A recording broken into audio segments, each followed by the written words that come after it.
নিৰ্মাণৰ এবছৰ সম্পূৰ্ণ নহওঁতে খহি পৰিল পকী দলঙৰ এটা অংশ। ওদালগুৰি জিলাৰ বালিপাৰাৰ হাপাবাৰীত এই ঘটনা।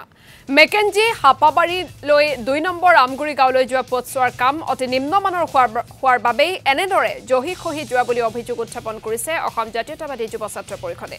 নিম্ন মানদণ্ডৰে পথছোৱাৰ কাম কৰা ঠিকাদাৰ আৰু অভিযন্তাৰ ওপৰত তদন্ত আৰম্ভ কৰি বিহিত ব্যৱস্থা গ্ৰহণ কৰাৰো দাবী জনাইছে স্থানীয় ৰাইজৰ লগতে দল সংগঠনে। প্ৰথম কথাটো হ'ল আমি ইয়াৰ যিটো হাপাবাৰী যিখিনি ৰাইজ আছিলে ৰাইজে আমি তেতিয়া দেখিছিলোঁ যেতিয়া দলংখন হোৱা নাছিল নৌকাৰে অহা যোৱা কৰিবলগীয়া আছিল আৰু যেতিয়া বাৰিষা সময়ত মানুহৰ মৃত্যু হয় নদীত পানী বাঢ়ে তেতিয়া সময়ত কিন্তু জানাজা দিবলৈ পাৰ কৰাব লগা হৈছিল ফেলত। আমি এই পৰ্যন্তও আমি অসম জাতীয়তাবাদী যুৱ ছাত্ৰ পৰিষদৰ তেখেতসকলৰ দুখ দেখিছিলোঁ।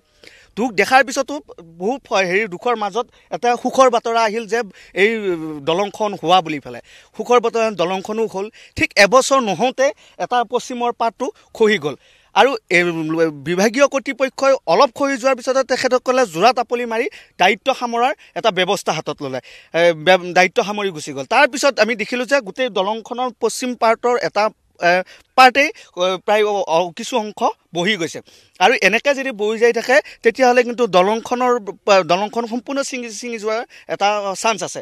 আমি সেয়ে বিভাগীয় কৰ্তৃপক্ষক এটা দাবী উত্থাপন কৰিছোঁ যে অসম জাতীয়তাবাদী যুৱ ছাত্ৰ পৰিষদে বিভাগীয় কৰ্তৃপক্ষক দাবী উত্থাপন কৰিছে যে অতি কম সময়ৰ ভিতৰতে অতি কম দিনৰ ভিতৰতে এই গোটেই ব্যৱস্থাটো যেতিয়া সম্পূৰ্ণভাৱে ঠিক নকৰে তেতিয়াহ'লে কিন্তু আমি অসম জাতীয়তাবাদী যুৱ ছাত্ৰ পৰিষদ